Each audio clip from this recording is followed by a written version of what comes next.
Good morning, everyone, and thank you so much for joining us for this discussion on racism and justice in the United States with Professors Rhonda Mcgee and Lara Bazelon. We really appreciate the priority that you've made this in your lives, and we look forward to just having a really important discussion on this topic. Before we begin, I wanted to just cover a couple of details. This program is being recorded and it will be emailed to you after the program is finished. So please feel free to share widely with other folks who could learn from this program. Also, we expect and hope that this will be very participatory. So please use the raise hand feature, which you'll find in the lower right corner of your screen if you would like to be called on to make a statement or ask a question. If you prefer to type your question, that's totally fine, and we can use the chat feature for that. Because of the size of this webinar, we have already over 120 people who are on and more expected. Please plan to mute yourself unless you are speaking so that we can pay good attention to our speakers. Just one other tip, I prefer personally the speaker view when I'm on a webinar so that instead of it looking like Hollywood squares that we can really feature the person who is speaking. And you'll find that up in the upper right-hand corner of your screen if you would like to make a change to that. With that, I would like to introduce today's speakers. I will begin with Professor Rhonda Mcgee. She is an internationally recognized thought and practice leader focused on integrating mindfulness into higher education, law, and social change work. She's been a member of the faculty at USF School of Law since 1998, tenured since 2004, and is the author of numerous articles on the teaching and learning about race, racism, and US law. Her first book, The Inner Work of Racial Justice, Healing Ourselves and Transforming Our Communities Through Mindfulness, was published in 2019. She also received the Garrison Institute's Insight and Impact Award. Professor Lara Bazelon is the Philip and Muriel Barnett Professor of Trial Advocacy at USF School of Law and the Director of the USF School of Law's Criminal and Juvenile Justice Clinic and the Racial Justice Clinic. She is the author of Rectify, The Power of Restorative Justice After Wrongful Conviction. Thank you so much for joining us, Rhonda and Lara. I'll hand it over to you.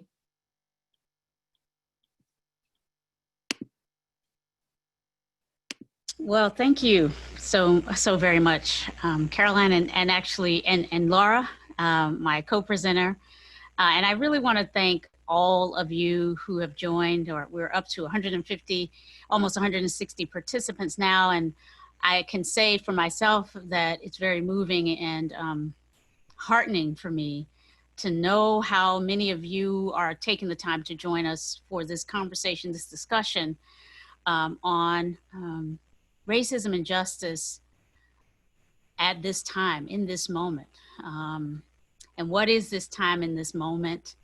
I want to say a few things to just frame a bit of the conversation, just some reflections really. And we really, as was mentioned, we want this to be participatory. We want it to be conversational. We want to hear your voices, questions, comments. And so I want to give an opportunity for me to say a few things, and then I'll toss it over to Lara. Lara, we'll have a few, we'll reflect together a bit, and then we'll open it up more broadly. So let's just jump, I'll jump right in and dive in. As was mentioned, I have been teaching classes dealing with racism in American legal history for more than 20 years.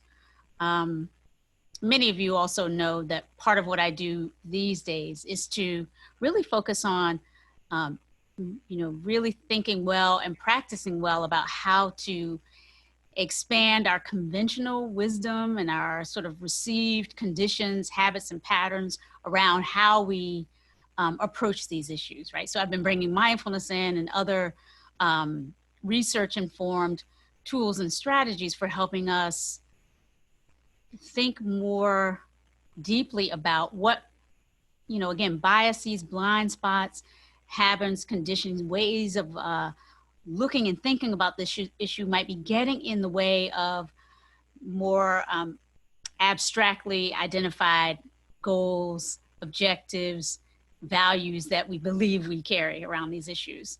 So that is one way of saying that I want to, or suggesting that what I want to say in these few moments will be a bit interdisciplinary. Obviously, we're here in law, but the comments that I'm offering are going to be, they do have been my research, the work that I do draws on, you know, insights from cognitive psychologists who tell us something about how prevalent implicit bias is, even amid a rising tide of explicit bias, right? So even, you know, there's research out there that I rely on that helps us really kind of orient to the difficulty of addressing these issues as human beings in a social world. And so we rely on many different fields, I just want to say, and I do in my work to help support the efforts I have made in my teaching, in my scholarship, in my work with practitioners to expand the scope of our capacity as human beings, trained, yes, as lawyers and within this profession, but also prior to that and even amidst that, trained in the culture's teachings about the differential value of human life around the notion of race, as linked to the notion of race, right?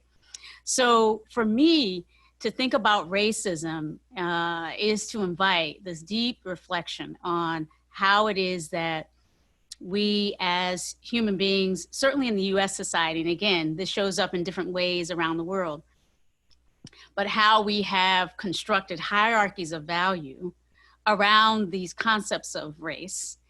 And not just historically, but through to this very moment, participate knowingly and unknowingly in practices that continue these projects and you know, notions of hierarchies of value. I often use the word racialization to describe the activeness, you know, the kind of dynamism around and the agentic, the way in which we actually are all kind of in this. We're sort of doing things that recreate and recapitulate notions of race and of the hierarchies of value that travel, whether we're thinking about this or not, almost always when we're talking about race. And so to talk about racism in law then is to be thinking about the role of the law in both actually helping construct these hierarchies of value, but also maintaining the deleterious effects of them, maintaining, in other words, racism, and in particular, for our purposes today, I want to name anti-Black racism, because again, all of what I'm describing has been operating in a particular historical and cultural context in the United States. And that context informs quite a bit, I think, of what we're still up against. So always when we talk about race and American history or American law, I think, the history is always present, right? It's not as if the history is done and behind us and now we just have to, as much as we might like, face fully forward.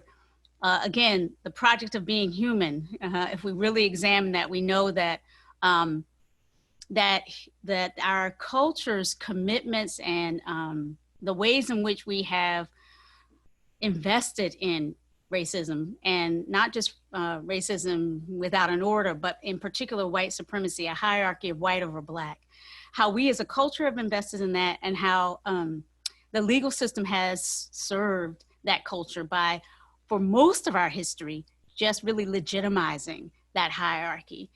And so only relatively recently, right, with the civil rights movement of the 20th century, let's say the last generation and a half, 2 generations, have we really been able to talk and even begin to explore the fulfillment of the dream of America as a multiracial democracy with a rule of law that actually seeks to both incorporate all voices as equal, and meaning all even differently racialized voices having equal access to the polls, and equal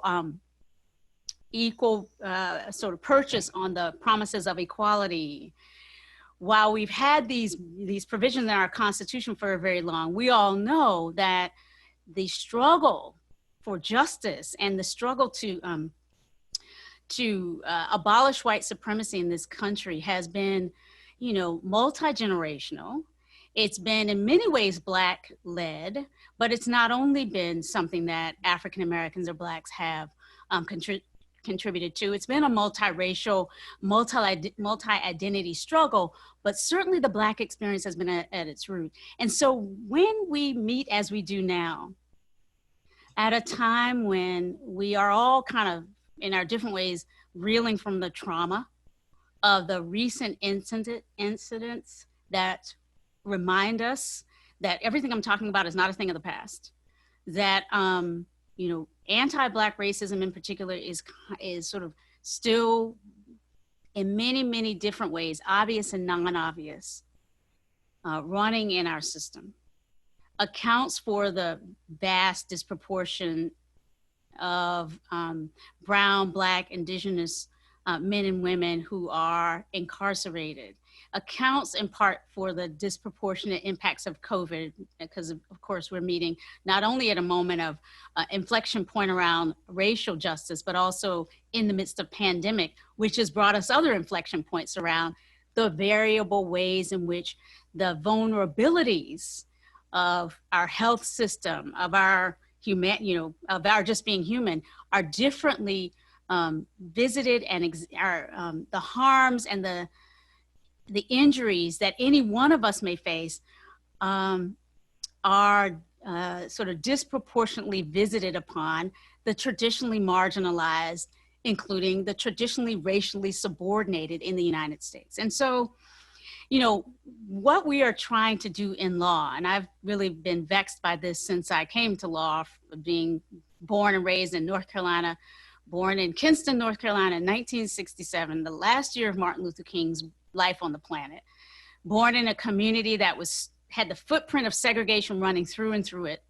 And so in that very real sense, formed in a place that made real for me the legacies of this history that I'm talking about. My grandmother had not been allowed to go to college, had not been allowed to get a formal education really beyond, elementary school, had to work in the fields, had to work as a day worker in picking tobacco. By the way, the kind of work that many marginalized minorities, minoritized, if you will, because not minorities in the global sense necessarily, people of color are not minorities necessarily in the global sense, but in our society, minoritized.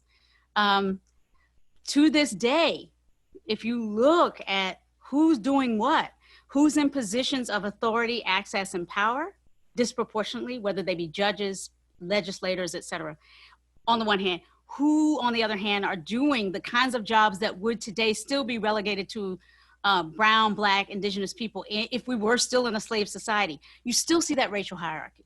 So when we talk about systemic injustice, we're talking about those sorts of things.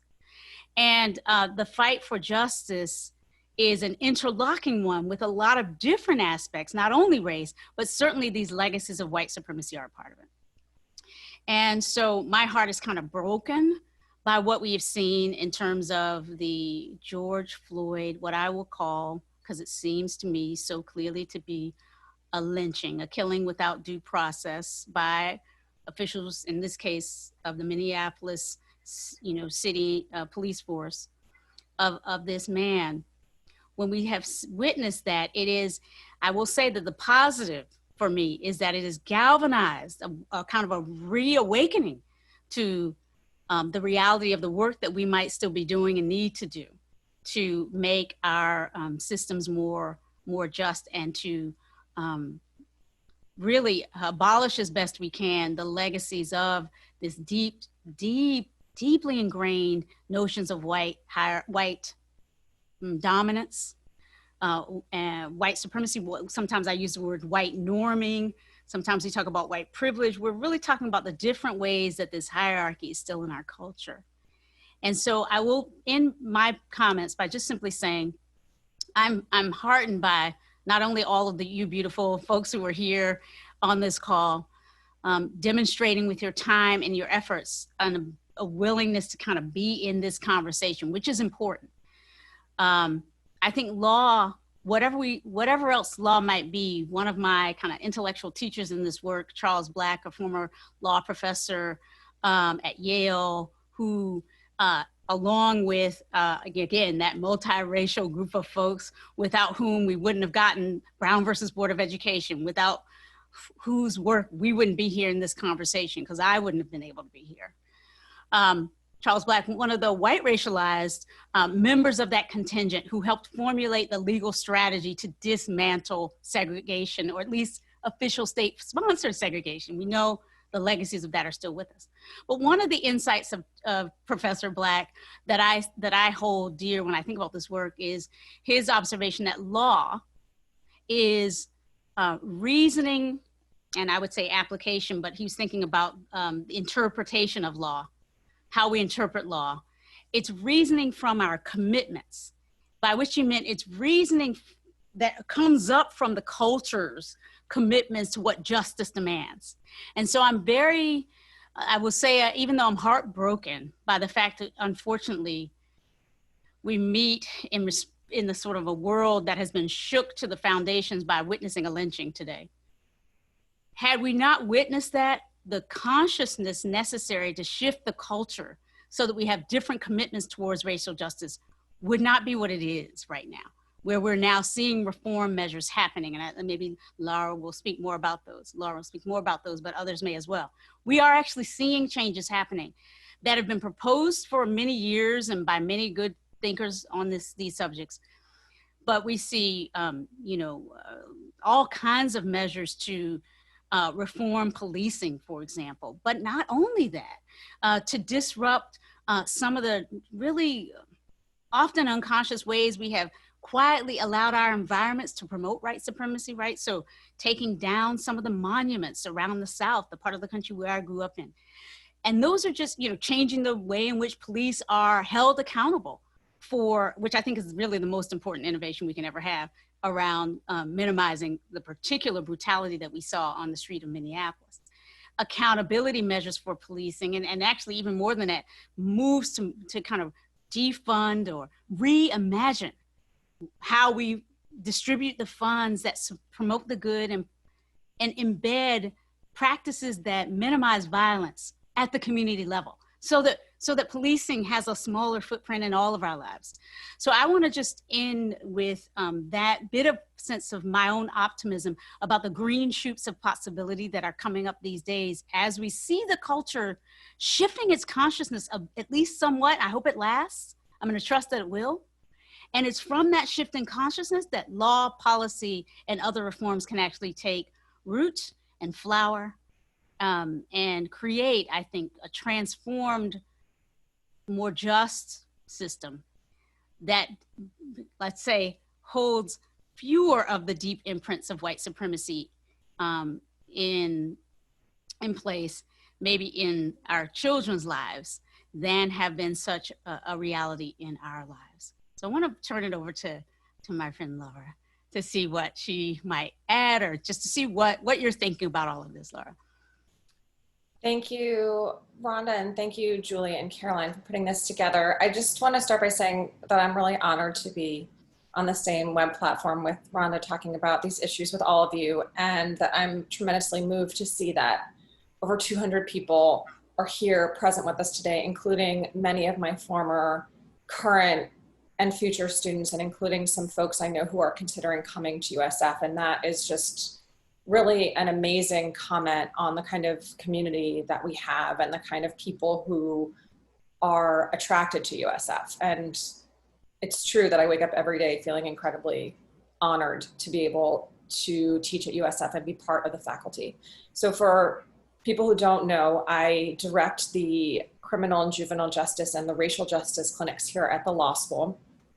I work with my students. We're kind of like a small private law firm, nonprofit, and we represent people, most of whom are people of color who are being treated in our opinion, very unfairly by the criminal justice system. And I want to start by saying that today, June 11th, is the birthday of one of our clients. And I just want to tell you a little bit about him, because while we have been talking a lot about what happens on the front end of the system in terms of systemic racism against people of color, what we often do in the clinic is see people in the midst of it or after it. And so the person I wanted to speak briefly about today is our client in Louisiana, who was convicted in 2013, not in the 70s, not in the 60s, not even in the early aughts, but in 2013, of an armed robbery. He's African-American. He was 19 at the time. $102 was taken. No one was injured. He had an alibi. He was actually 8 miles away.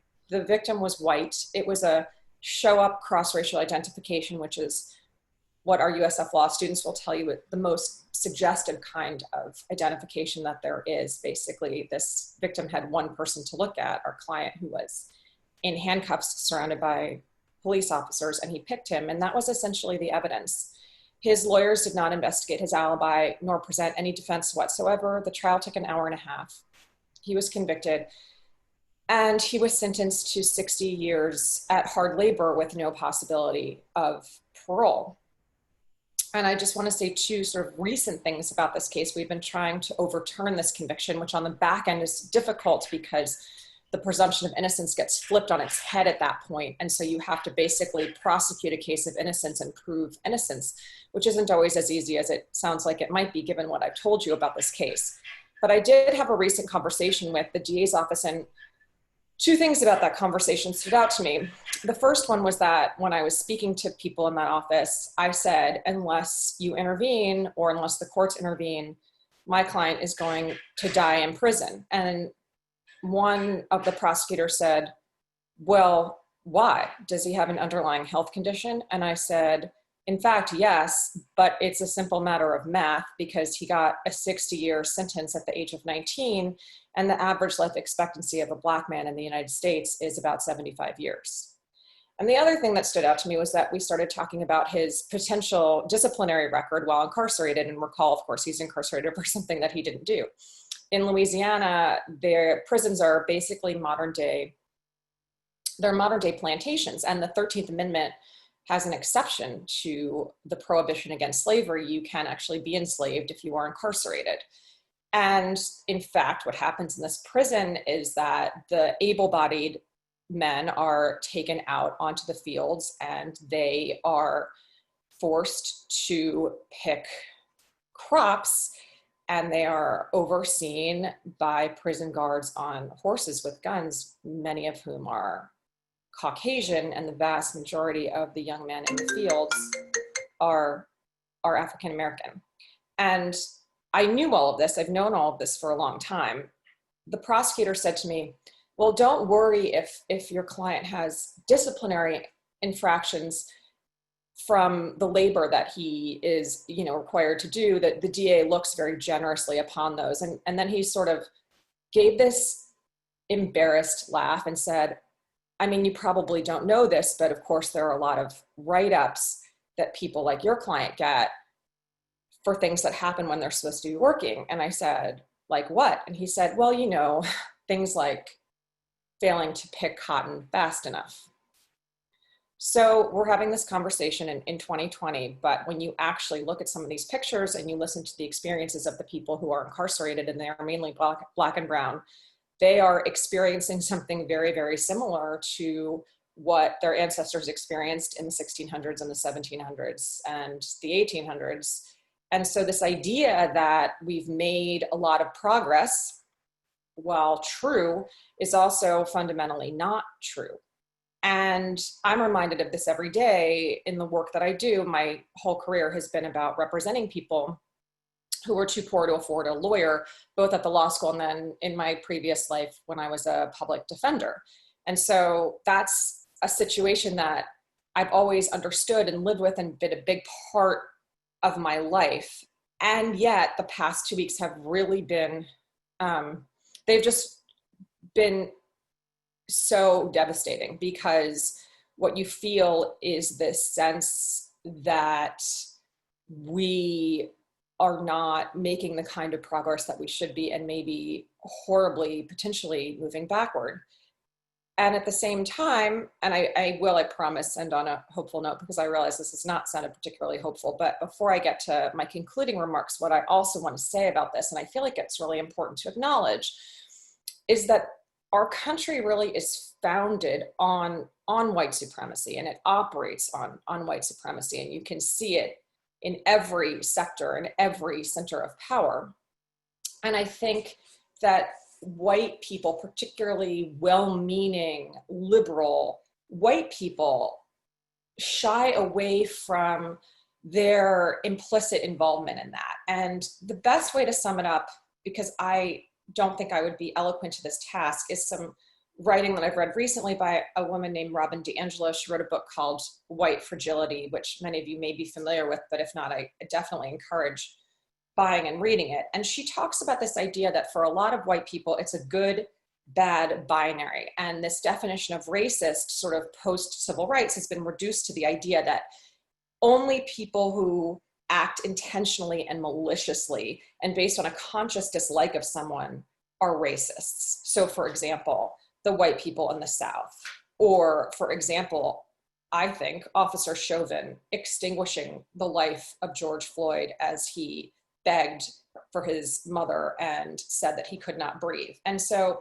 if you think of it as this kind of binary where those people are on one side and you're on the other side, it's a way of escaping a larger responsibility that we all have as white Americans. And what Robin DiAngelo talks about, is that if you operate in this binary when it is brought up that you are part of the problem as a white person, then what she says is, I must defend my character. And that's where all my energies will go, to deflecting the charge rather than reflecting on my own behavior. And in this way, the good bad binary makes it nearly impossible to talk to white people about racism, what it is, how it shapes all of us, and the inevitable ways that we are conditioned to participate in it. If we cannot discuss these dynamics or see ourselves within them, we cannot stop participating in racism.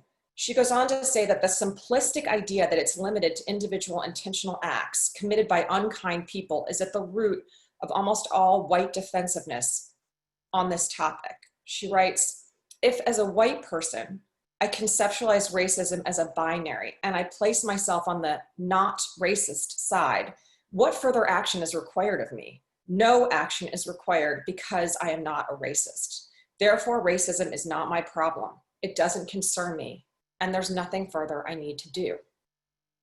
I think she really puts her finger on a profound problem that affects well-meaning people, which is that rather than engage in these really difficult conversations, we shy away from them, and we justify that by saying things like, I'm not this horrible bigot. I'm not Officer Chauvin or the people that hunted down and murdered Ahmaud Arbery when he was going for a jog. I'm not these other bigoted folks that I can readily identify. And so I can back away from this conversation. And also I can back away from this conversation because it makes me really uncomfortable.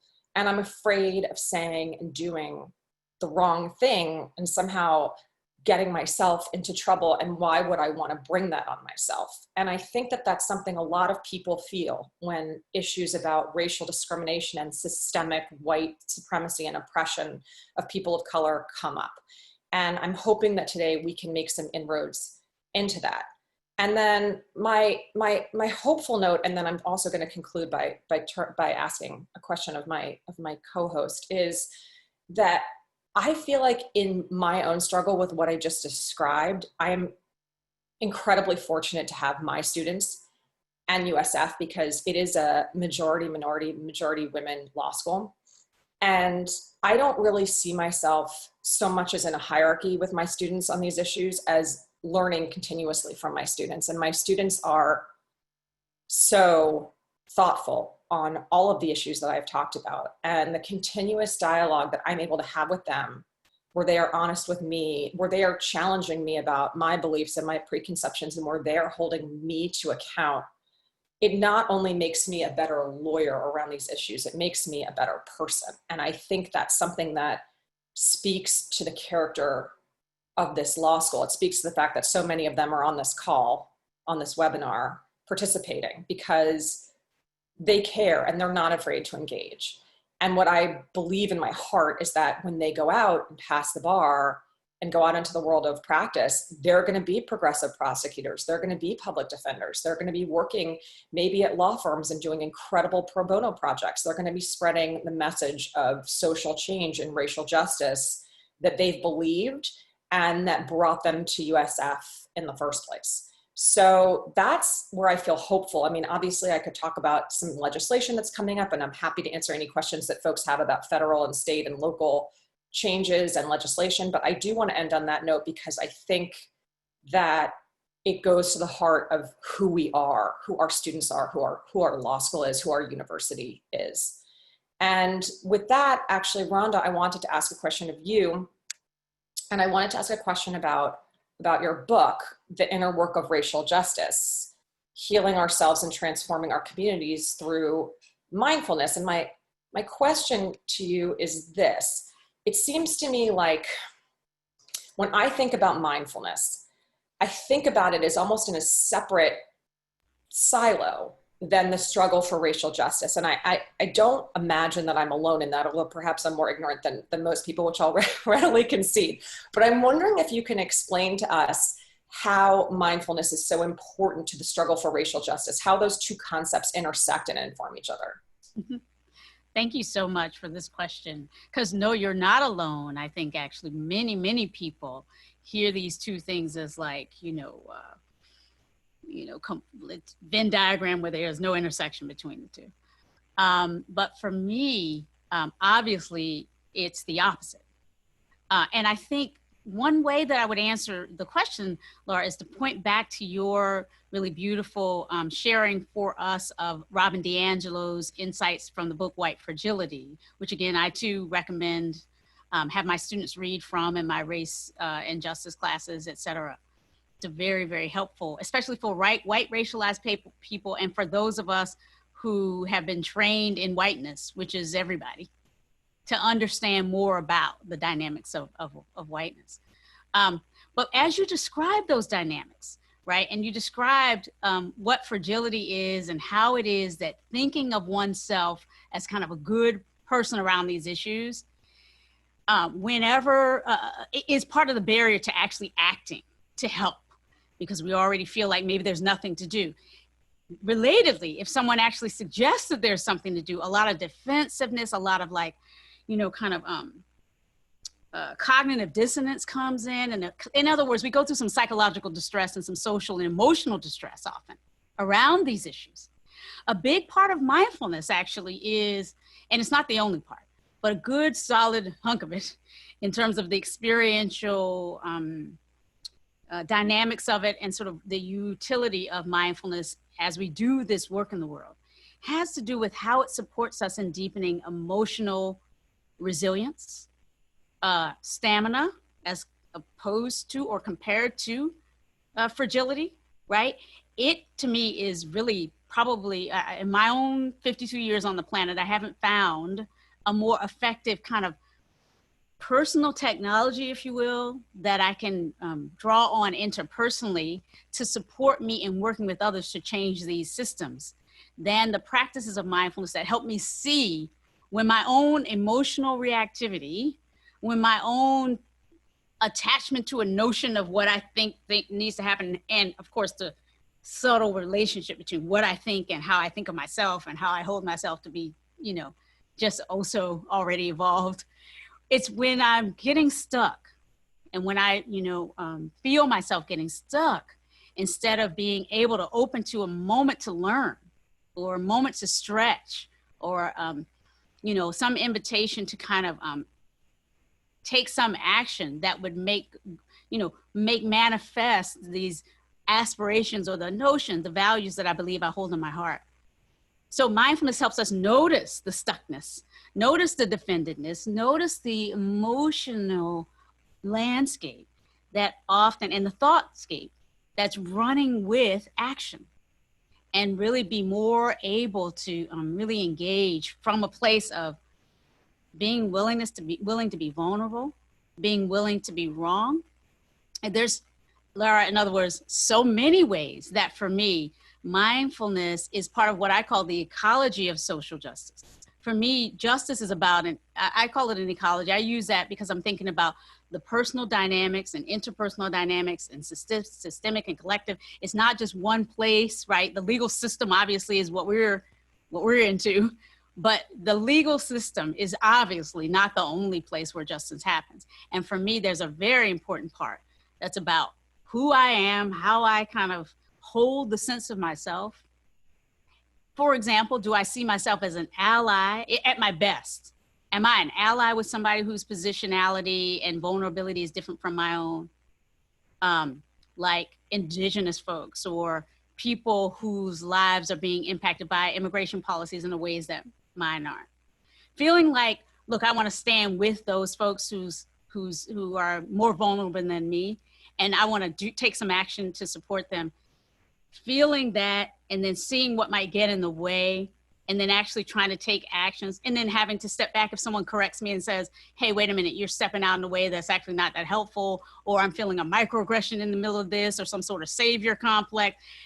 Hearing that and then being able to come back, like not be so defeated by the feedback that I didn't want, that I can't stay in it. That's the interpersonal piece. But there's also just really stopping to think, am I standing with as a kind of a helpful aid, or do I see the liberation project here as part and parcel to my own liberation? If so, then maybe I'm not just, doing a charitable thing, good, but I'm actually seeing my liberation, as has been said by more eloquent people than me, as literally bound up with the liberation of others. Seeing that if anybody can be put in a cage with their kids, for whatever policy reason, that makes it much more likely that any one of us could be. And so we're all in it together in a much more profound way. So mindfulness to me helps us think better, actually, frankly, and then act from those better thoughts more effectively. And so thank you for asking that question. I have a question for you, my dear. Yeah, so I'm curious if you could share a little bit more. Your beautiful book, Rectify, gets us thinking again from the beautiful kinds of narratives that you've described, life stories. We all need to tell more stories. I think of that as a first approximation of how justice may be better informed by marginalized perspectives. We have to create spaces where we tell all the stories, many more of the stories. And so how we teach has to give more room to that. So I love what you're doing. I love the teaching that your book does. And of course, you're inviting us to think about restorative principles and practices as they might meet and respond to, wrongful convictions and the consequences of that. And I'm just curious if you're thinking about restorative justice is dovetailing with this moment. In other words, when we hear calls to abolish the police, I'm certainly thinking about and curious about your thoughts about what that might create the space to create. In other words, if we start to think differently about what ways to respond to harm, is there a way that you think that what's happening could lead to more restorative justice informed ways of responding to harm in our communities? And if so, what would we need to do to make that more of a reality? So thank you for that question. I've thought some about this, and my feeling about the place of restorative justice in this moment is that it is of a piece with the calls for defunding the police. And I should back up and say, I worry that the calls for defunding the police are going to be weaponized by the right to drive a wedge through the Democratic Party by scaring off, for example, more centrist people like our presumptive presidential nominee, who are afraid that if they say, I support defunding the police, what they're actually saying is, I support getting rid of the police entirely and leaving the American people to fend for themselves in a state of anarchy. And that's certainly the narrative that has been driven by our current administration. And it's a false narrative and a way to scare and divide people. So I don't get to the RJ part of it, but what defund the police means is redirecting resources that have been used overwhelmingly to militarize the police, to train the police in things like no-knock warrants and chokeholds, to train the police to respond, default with force and sometimes lethal force, that money and that mental power be redirected, and that some of those resources, many of those resources, go to community groups who are actually making a difference, that go to mental health providers, that go to social service agencies, that send out a social worker rather than an armed police officer when there are certain kinds of distress calls that will escalate and result in a fatality and never needed the police in the first place. To me, what restorative justice does in that space is offer an alternative that needs to be funded, that needs to be respected, that needs to be scaled up. We have RJ in San Francisco, and it's a cooperation between the DA's office and an organization called Impact Justice in Oakland that's run by a woman named Sujatha Baliga, who just won the MacArthur Genius Grant Award. And right now, I think they're able to handle about 40 cases a year. What if they could handle 200 or 250 or 300 cases a year? Why is it that so much money is being directed towards bonuses and benefits and overtime for police when you can have community activists be empowered through that money to scale up what they're doing already? Some people don't understand what restorative justice is, or they dismiss it as kind of this hippy-dippy kumbaya stuff.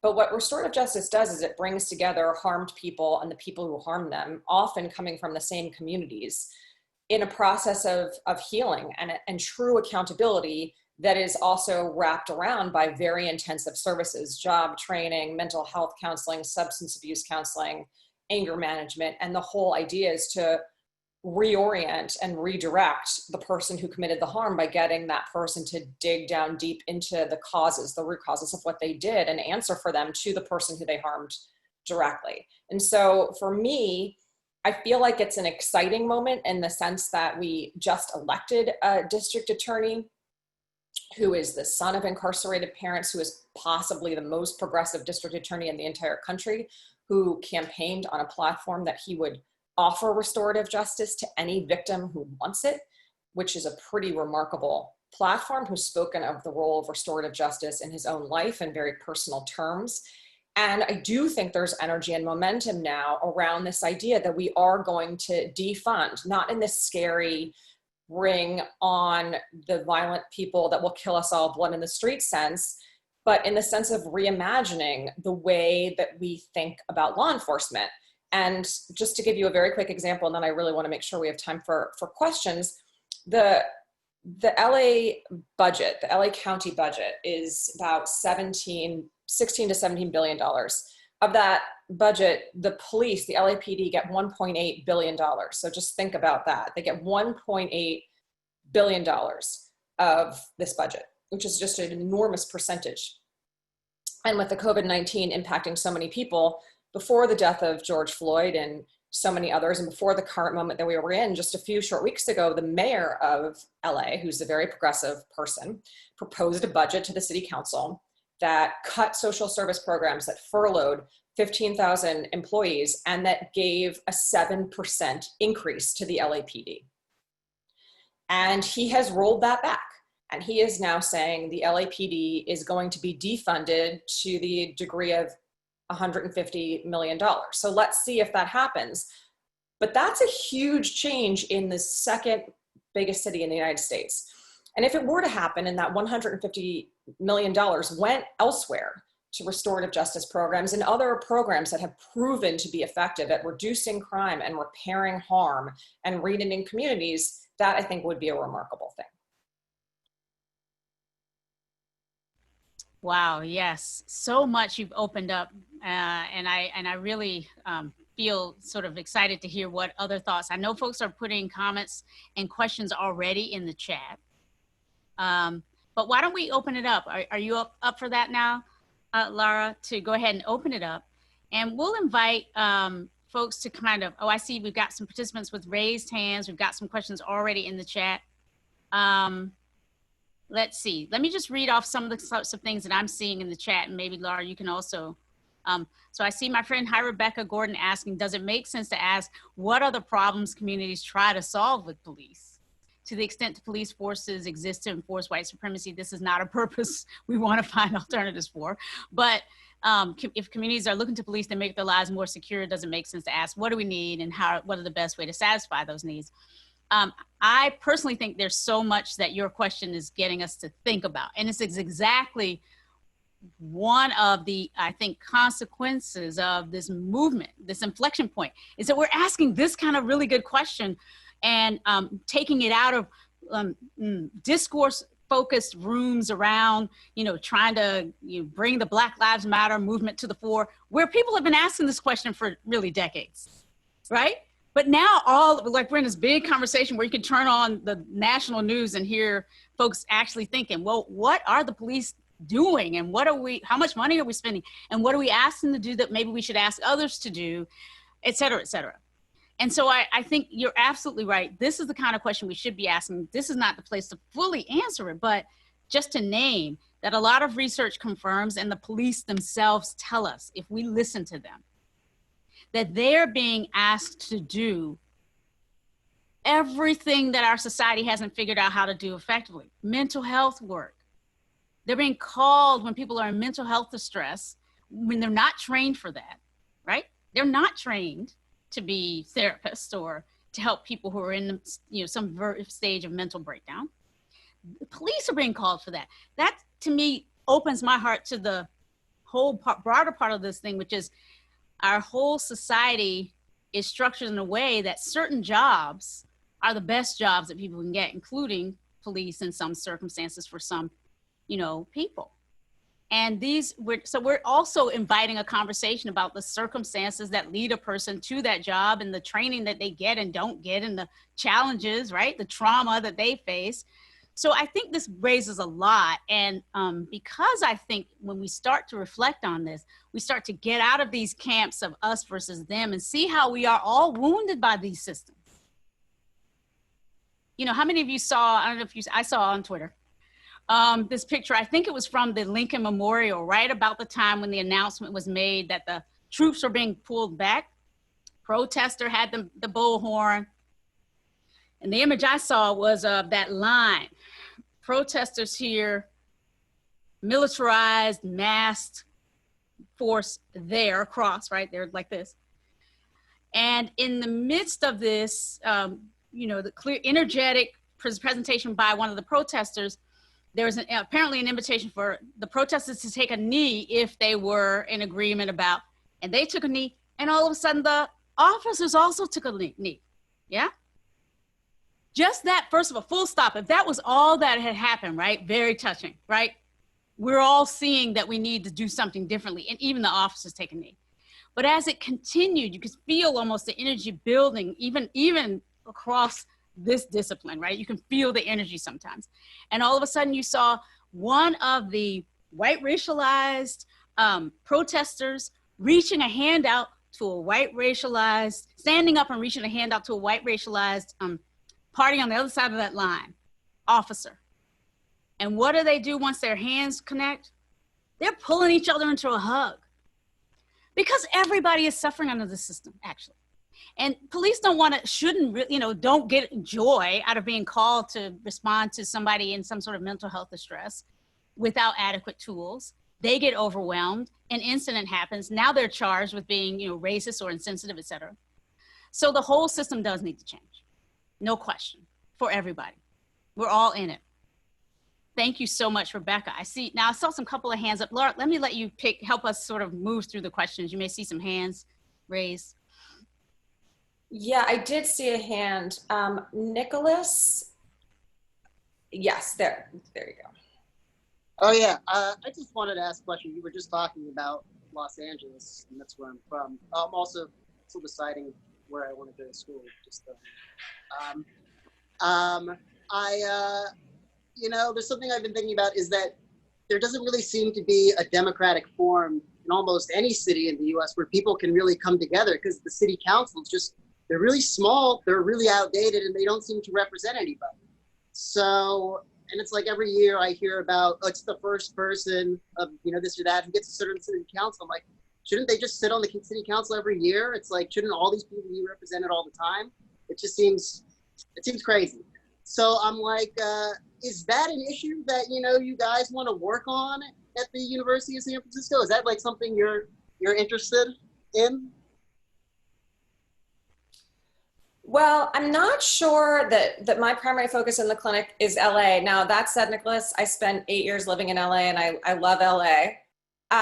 But I do think we are focused increasingly on what we can do locally, that what we can do with the district attorney's office, what we can do to get behind local progressive candidates, what we can do to support grassroots activism and encourage the students to participate in it because they have a belief that it will be meaningful. And just like one concrete example is the last class that we had in my clinic, we had some grassroots activists come and speak about the role that they played as true outsiders. I mean, they had no political experience, they were young, they were extremely liberal, and had been used to being pretty marginalized in terms of their thinking and also because of their different identities. And they came to talk about the role that they played, the really integral role that they played in electing this progressive DA who they believed in, and all of the things that they did to make that victory possible. And I think when I got the evaluations back, overwhelmingly, the students said that that was the most inspiring and important class. And I think it's because it's this idea that it feels very stuck to us. It certainly feels stuck to me. And partly I think that's because I'm middle-aged.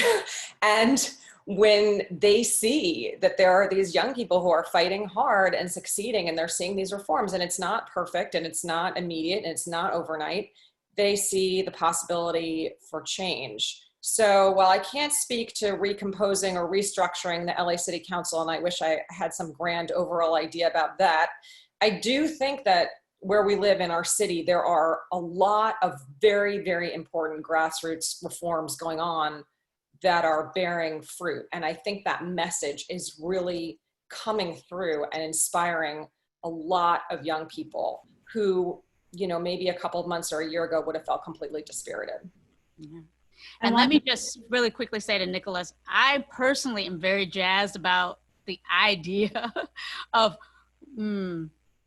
figuring out ways to really revivify democracy and democratic systems at every level. I really am. And I really, you know, I've been pondering the idea of like meditating on the preamble of the Constitution and really just like all the different ways of like having us wake up to what it means to be multiracial in this crucible, painful sometimes, this childbirth process, if you will, of bringing to the world a multiracial democracy where in multi-identity and intersecting, right, where everybody's voices actually matter.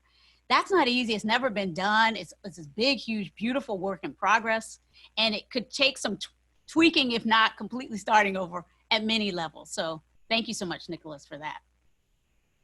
This is such a fantastic program. And I just needed to interject with a quick time check. Lara, I know that you have a client meeting at 12, so we maybe have time for one more question from you. But Rhonda, if we went a few minutes over, would you? Okay, great. So as many of you, we want to be mindful of your time, that you may have other meetings as well, but we have time for one more question with Lara, and then Rhonda will stay on a bit longer. Thank you so much. I'm going to go back to muting and listening.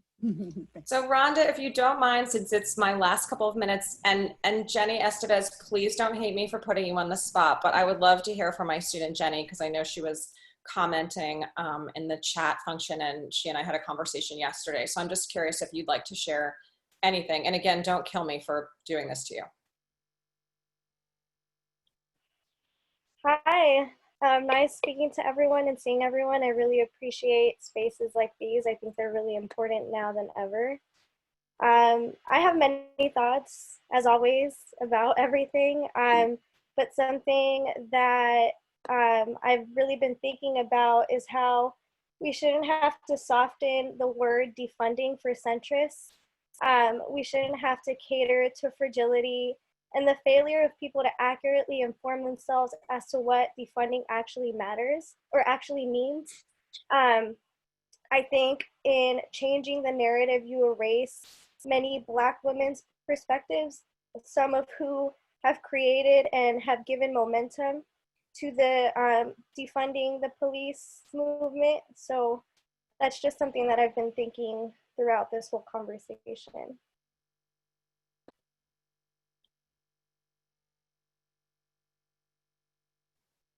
Rhonda, did you want to respond first? No, I'll let you, Lara. I know you're time pressed here.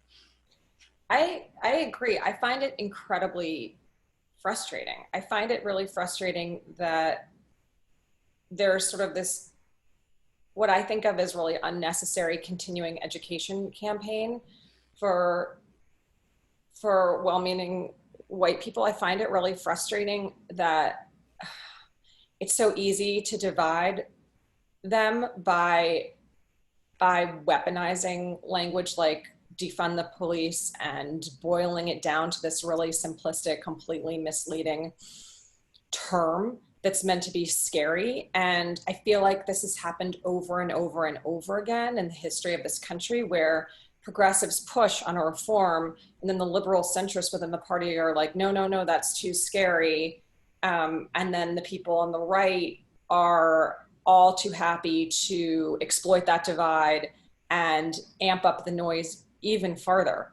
And I wish I had a solution to that. Someone was saying in the comment section that it's hard to make these explanations, in part because the terms themselves are so, they conjure up this immediate image. And when you try to get down into the weeds of explaining things, that tends to tangle everything up and maybe misrepresent accidentally or annoy or frustrate people. But at the same time, I feel like we have to keep having these conversations, because if we don't press and press and press and press, we'll end up in the same position that progressives are always in, which is, thank you for your time and your edgy idea. Now we're going to go with the milquetoast option. And so because I find that unacceptable, I feel like I have to engage in this really frustrating process, which is the process that you described. Yeah, I thank you so much for this, for that observation, because first of all, yeah, we do, as we try and engage in this work, actually, we're always educating, I think. And to me, it's a process by which we're always wanting to be educated and kind of wanting to break through whatever level of consciousness we have now, that by definition is going to be limited by our own limited little bit of experience in terms of, in comparison to the human mosaic of different types of experiences. Every single one of us has this beautiful purchase on what reality is. And yet it's just one of the myriad, right? So I think, to me, this, again, I hate to say it, is where mindfulness comes in.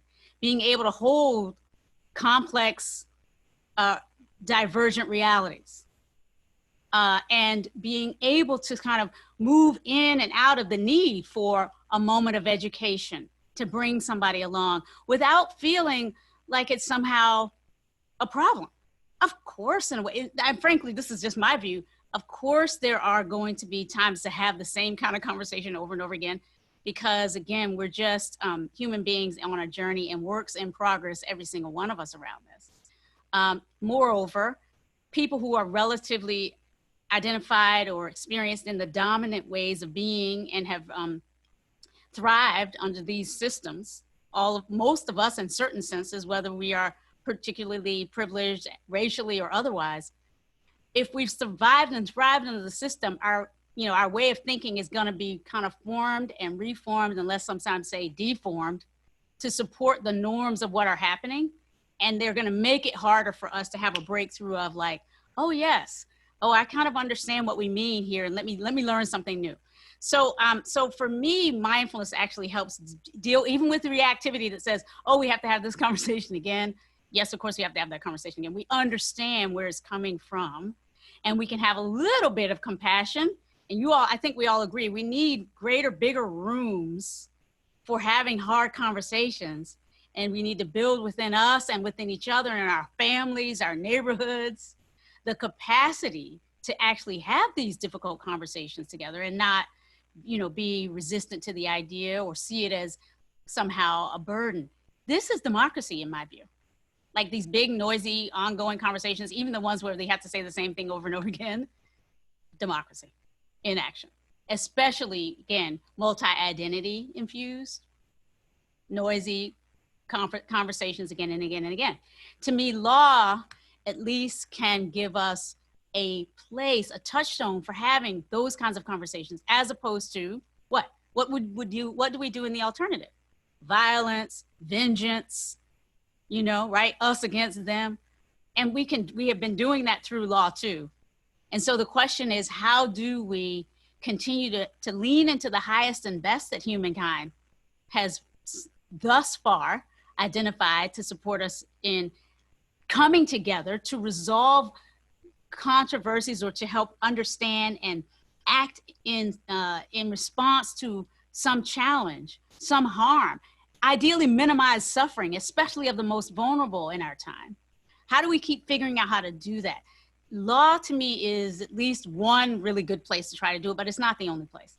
And so that's why for me, the ecologies of justice include us doing this kind of bridge building, capacity expanding work everywhere, starting with ourselves, bridging the differences within ourselves, the woke parts and the not so woke parts that travel in all of us, and doing all of that with kindness and love. Because to me, this kind of public facing love is the first approximation really of what we aspire to around justice. And it starts with loving myself enough to know I'm a work in progress and I'm still okay. And then that must be true for you. And that must be true for my society, and on and on and on.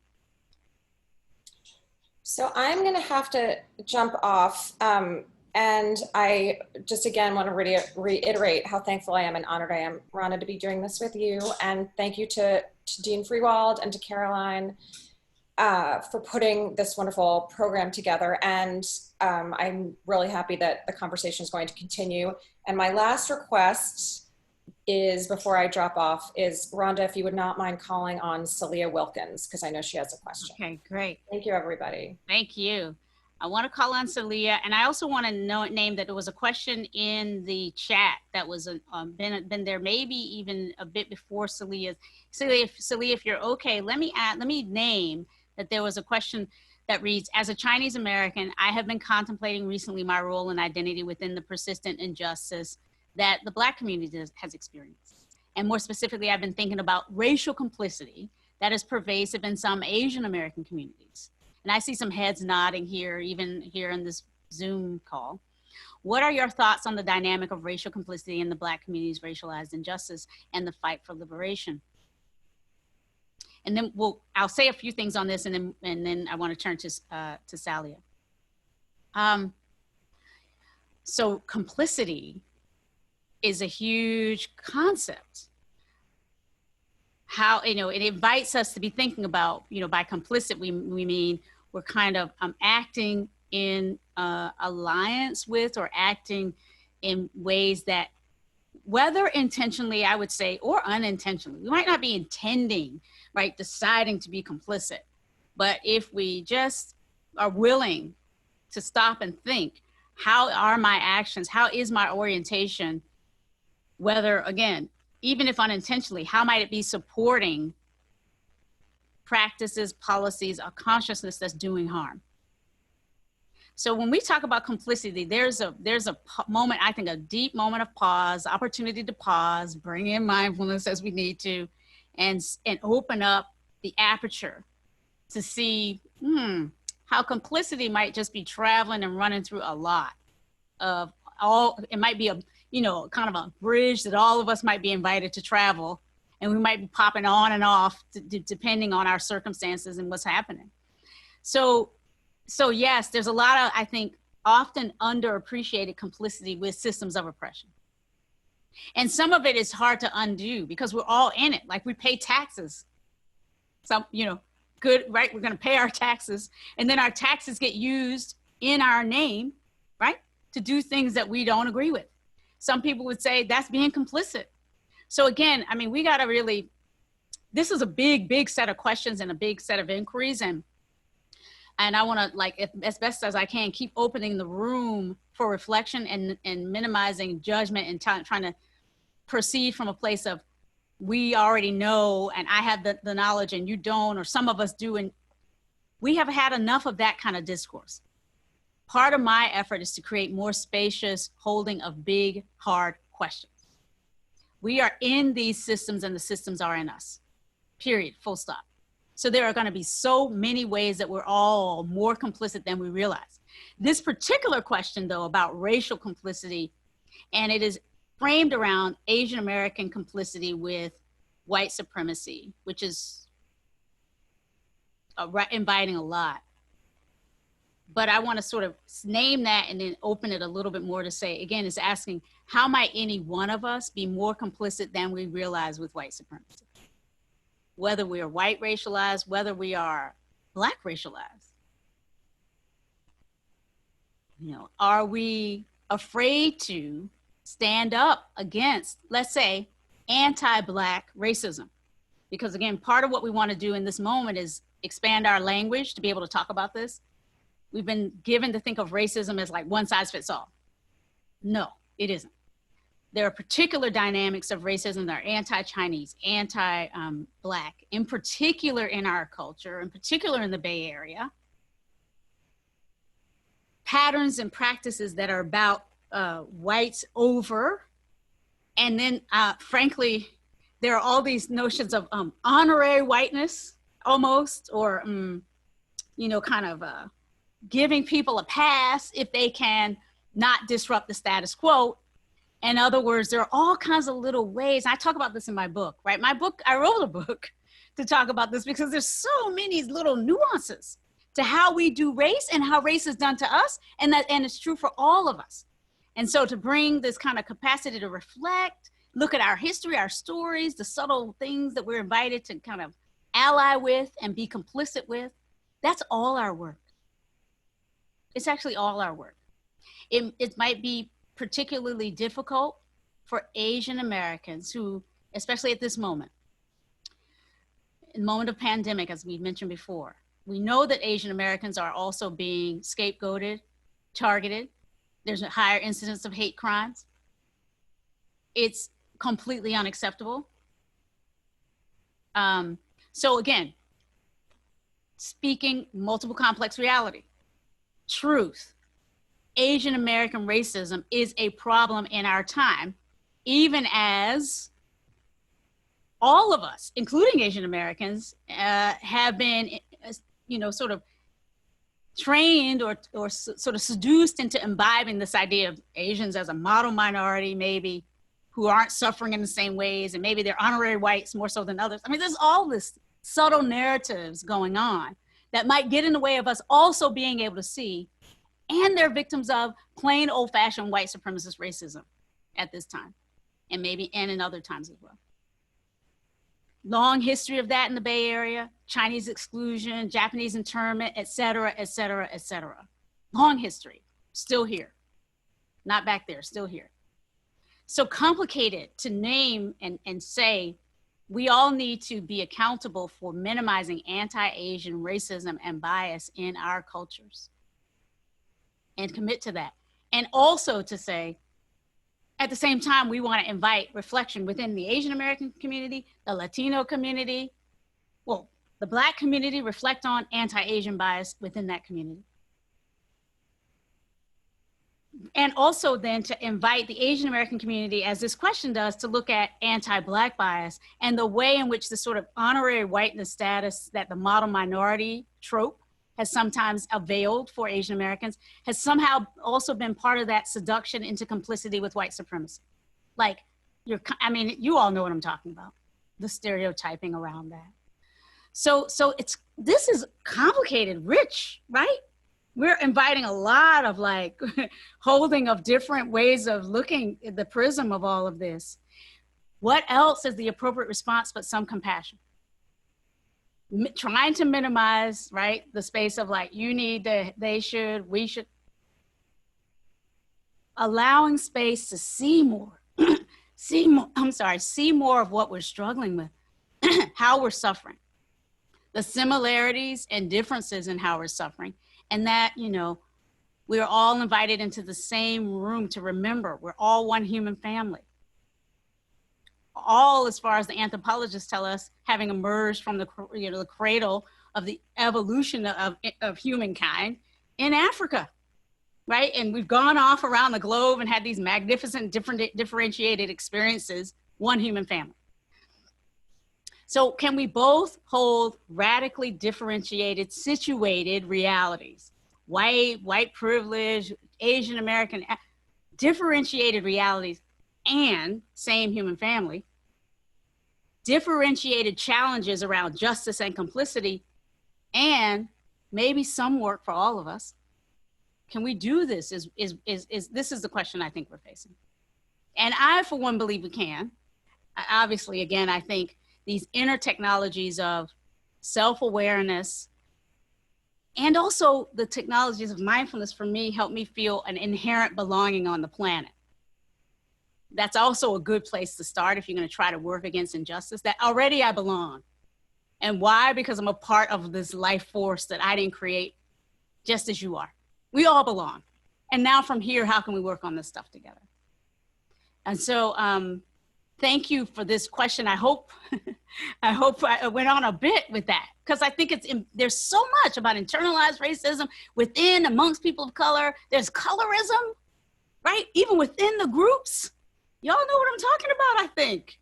You call that, right? We've got all these big racializing categories, Asian American. Oh my God, let's unpack that. Within and amongst Asian Americans, and within and amongst so-called Black racialized people and whites. Oh my God. So our histories around this tell us a lot. We've all been traumatized. Our communities have been suffering. And so, I mean, my view is enough suffering, right? Let's try to do what we can right here, right now, to create spaces where we can love each other whole, and where our public-facing law and policy represents that commitment. To me, like for Martin Luther King and others, law can be seen as like what love looks like in public. And for me, that's about like recognizing we all belong, we all deserve a break from all of this painful othering and disconnection from each other and from the planet. We all belong, and it's the question of how can we get to the sense of home more quickly and enact law and policy that represents that for all of us. That's what I think we're really talking about here. That's what I've written about. That's what I've been teaching about. Come to USF. If there's any, like, maybe come to USF on this call, come, so we can have this conversation about how we create that kind of world and law and policy that supports it. I want to see who else I know. So Salia. Where are we? Hey, Professor Magee. Hey, dear, where are you? Let me see. Are you visible, or am I just hearing your voice? I'm in workout clothes. You can't. Okay, okay. Okay, good. I hear you, my dear. So I have a couple questions. Well, my big overall question, we are having this conversation. We have created this space. This is amazing that we're talking about these uncomfortable but necessary things, right? When are we going to work on or push towards having Black professors? You've been pretty much the Black professor I've only seen. I know it's a couple of like part-time, a judge, and then my boy, Professor Jackson, but I haven't even taken a class with a professor. I'm going to take your class before I graduate, but this year. Yeah, or this spring. This spring. Yeah. So when are we going to work towards that? Because I feel we're trying to dismantle a lot of white supremacy and racism and ideas and implicit bias, all of that. And I feel in order to really do that and bring that about, we have to come into those spaces. And I'll say it like this, I see even professors on your level, it's still a disconnect. They're not getting it. And I feel in order to really set a tone and to really educate our incoming students and students that are there, this has to be coming from the professors. They have to be educating them and letting them know. And I have a suggestion. I know when we had our first week of orientation as 1Ls, we do have, I think Mary Wardell came in and she spoke about implicit bias, like, hey, if you ever have any type of issues. I feel like during that whole week of orientation, that short in my summer, it needs to be some type of mandatory day where we take time and we talk about these issues, because they're going to come up, right? And we're going into that field, right? And I feel like it should be a day spent, because we have students at our school who don't understand why it's inappropriate not to use the N-word, or what's the problem with blackface. They don't know these things, and they are in a higher education. They're going to be lawyers and advocates for people. So I feel at USF, if we are really trying to produce and create and shape and mold the best, you know, legal advocates that we can. They need to know these things. They need to be educated about this. And I feel it shouldn't just be you on the front line. Why aren't we bringing in more Black professors into these spaces? Yeah. It's a little, you know, as a Black woman being there, it just feels like, dang, sometimes I really want to have somebody running that class or really tapping into who gets it. It's different. Yes. She could teach me all the schools. Yes, she could teach me the law, the doctrines, all of that. But it's more than that. Going out and being a Black woman as an attorney, coming into the courtroom and sharing those experiences. Like, listen, sister, this is what you're going to deal with, you know? You have to talk to the jury a certain kind of way. You have to look professional. You know what I'm saying? So it's just a disconnect. It is a big disconnect. And I feel that needs to be addressed. And I feel it needs to be more, not just people of color. Yes, I love you all, but Black professors in this space at USF. And I don't see it. And it's lacked. Thank you. Let me just pause for a second. And let the mic drop on that. In the sense of amplifying a space for hearing what you're saying, Salia. Hearing what you're saying. And I'm going to just invite people to look in the chat, because I've seen, first of all, people amplifying thanks to you, Salia, for making this. Also, people pointing out, Brophy College Prep, I see a line here from one of our participants about how much this is a problem not only at law schools, but at every level. There are not enough Black teachers. I mean, how many of you, if you think about it, can probably had no more than 1 or 2 Black teachers? Well, first of all, are there any people? There might be some people who never really had a Black teacher. Or maybe you had 1 or 2, right? All the way through your career often, if you look at it. This is a problem. And I will say to you, more than just recognizing, Salia, that this is a problem, literally in the morning hours before this call, I've been in conversation with faculty at our law school and administrators at our law school on this very topic. Not just diversity in general, but Black representation in particular at the law school at San Francisco. And I will just say that, so I'm saying that to say, what you're calling for is something that you're not alone in this. We literally are talking about this today. And I mean, I have Dean Carlos is on here. I don't want to put Dean Carlos on the spot. I think Professor Dean Freewald was on the call, but I don't know that she's still on the call. And I don't even know if Dean Carlos is still on the call. And I'm naming those, there she is, yeah. So we have, you know, some representation from the dean's office here, but I don't think at the moment have the dean on the call. The questions and concerns that you're raising need to be raised at every level, at every department, in every school district at USF School of Law. And I'm hearing it. I know Dean Carlos is on the line and hearing it. I know Professor Iglesias. I know he was one of the professors, Professor Cartwright, Julianne, who works and teaches as well. She is one of our faculty members, although not in the main faculty role that students tend to need to see, right?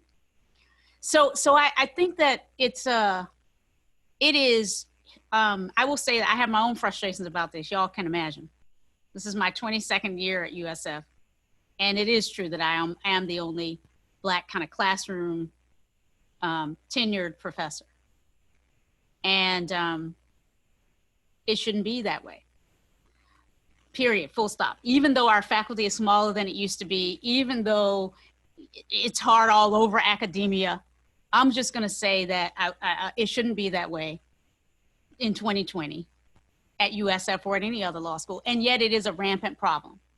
Why? Because of systemic racism. So once we get our heads around needing to reform police, then we start looking at, oh, we probably need to reform a lot more. Education, practices. Taking some of those monies from police might enable, and that energy from we just police our way to justice and move into, no, we can teach our way and we can help raise up the next generation so that it is a much more diverse set of teachers that we have, diverse teachers at every level. That's just, again, there's so much work to be done everywhere, and it's heartbreaking. But I'm also heartened because we're together. All the things that we're talking about have been problems all our lives. How often have we been coming together, as has been mentioned, to address them? And I've been doing calls like this day after day for the last 2 weeks.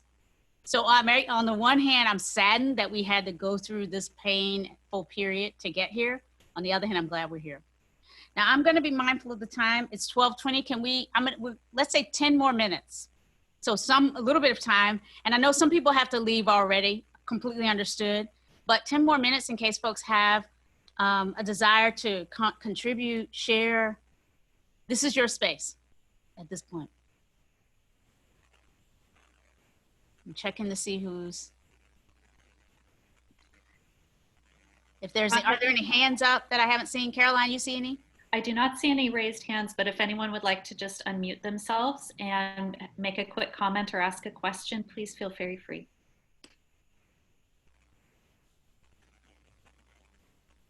I'm just noticing as we do wait to see if anybody has questions or comments, right? Can be reflections as well. Just noticing we have a member, just a moment, right? And I'll open up to you, Tristan. A member of our Board of Governors, Sal Torres, is here, kind of raising his hand saying, "You got me, thank you. Thank you for your service and support." And now let me turn it over to Tristan, one of our faculty members who is on the call. Thank you so much, Tristan. And also, let me just say, Tristan is also a person that I see as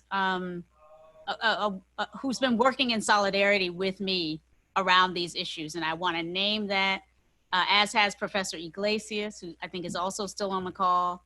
And there are others, Julianne, Professor Cartwright, Instructor Cartwright, got these light labels and all of that. Julianne, my heart friend. There are Esther, right? There are people, Esther Sprague, who's also on the call. We have supporters and, people who are, who work together, who are working together around these issues. So, and Tristan, I think Professor Green, I would say, is one of them. We're all works in progress. And let me turn this over to one of my favorite co-works in progress, Professor Green. Yes, well, I was just going to echo Sal that, we're behind not just you, but this enterprise, right? And I don't think it's your responsibility to be the leader as the sole Black woman on our faculty or Black person on our faculty. That's not your job, although you play an integral role. But it is our responsibility. And I just want to say that to this group who've come together to talk about these issues. And, as we've been talking about, there are worldwide issues, there are countrywide issues, but there are also issues here at home at our places of work where we care passionately about our students and the education that we're giving them. This matters. And so we are working on trying to improve practices so that we can do better on this. And I just want to say that the next level is more rigorous attention to accountability and measures. But all of that flows from, as I mentioned before, consciousness, right? In other words, you're not going to get to outcomes if your, way of looking at the problem hasn't really changed for 30 years. And we are in a radical, I think, as our culture, even at USF, I hope, I pray, I feel it, but I know it's happening outside of USF, like a moment of radical reconstruction of our thinking about a lot of issues. And we need it, I'm gonna say it, we need it at the law school as much as we need it in any other place. And we need you all for that. Because we each are all just one voice. And I thank you, Tristan, for naming that, many have my back. This is not my responsibility, right? And yet it is. Does that make sense? I'm here stepping up because Professor Ontiveros is here as well. Professor Ontiveros is another one of these co-conspirators, if you will, in this work, right? We are working together to disrupt some of these received traditions, policies, practices, ways of being with power, ways of exercising the power that we have that need to be updated, I think, for this moment. And so Maria, Professor Ontiveros is noted in the chat. They've just put out an open letter saying that we all need to be more conscious of these issues and expressing a commitment. But again, words, actions, like language policies, accountability structures. Just as the police will not really change their behavior, despite all kinds of protect and serve on their badges and everything else, they're not going to change their behavior and serve everybody unless there's accountability when they don't. If there are no actual practices saying, look, this is the price you pay for doing blah, we don't change very much. And so I hope that we'll continue to kind of press and articulate ways of establishing measurable benchmarks and being able to, and practices and policies for accountability, for turning back and saying, we said we were going to do X. This is what we are doing. That doesn't look like X. It's kind of X minus this. Let's do that now. And we need your help. We need all of your help to keep telling us that this matters. I know it matters. But if I'm the only one, or if there are just a few of us saying this, it won't happen as well as it might. Thank you. Thank you all. Let's see who else. I see others in the chat. Anybody else want to raise your hand? Thoughts? Reflections? We can begin to wind down with some intentionality. Maybe take one more reflection if you're really feeling like you don't want to miss this opportunity. One more question, reflection.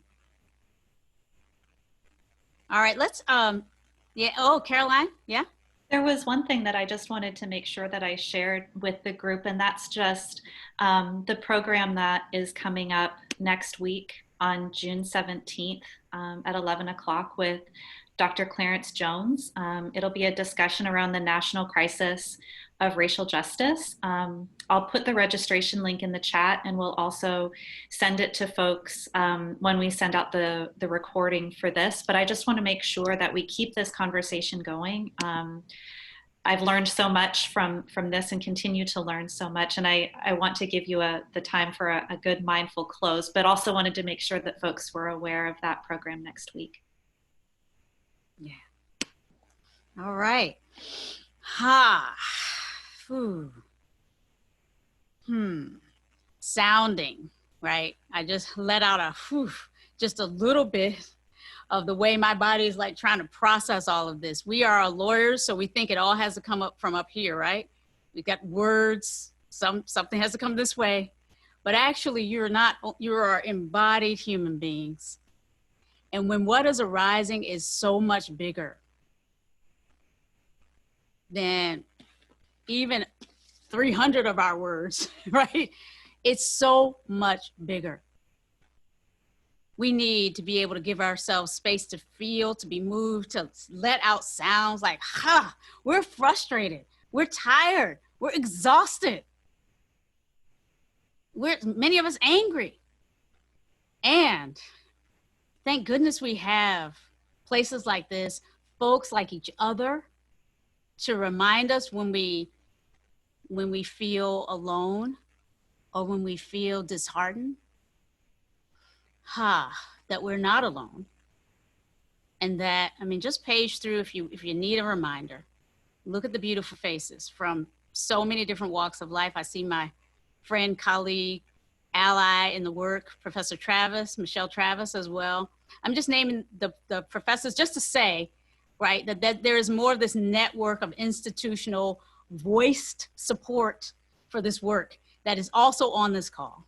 And then, of course, all of your voices. Pamela, Lauren, Charlene, right? Sal, Alacoca, Angela, Julianne, Nicholas, every single one of you, Floyd, Carolyn, Stephanie. Yes, Stephanie Darcy, my goodness. Thank you. In our registrar's office, really helping all our students from all backgrounds and being honored for that. Thank you. We don't do this alone. You all know this. Young, Shelley, Davis. I think that I don't know who, Davis D.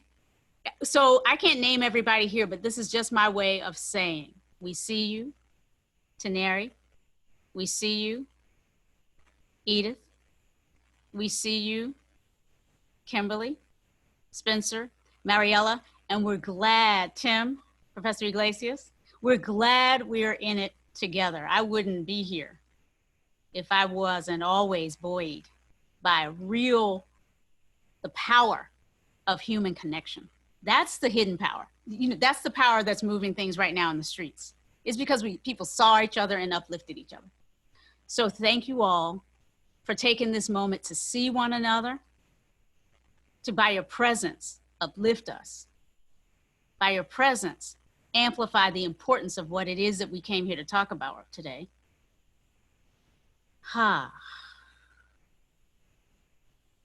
Pausing just to invite in our own ways to honor, each of us in our own ways to honor the struggle, the pain, the suffering that's in our own heart, the trauma maybe that's in our own bodies,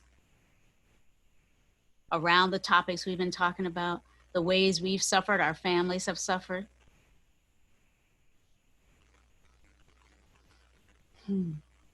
But also just to honor the beauty in you, the wisdom in you that brought you here, and it keeps waking you up to the needfulness and the beauty and the joy of coming into conversations like this. So thank you. Thank you all. Until next time, everybody. Be well, be safe, know that you're not alone, know that you have power, and know that you belong inherently. Thank you. Thank you all.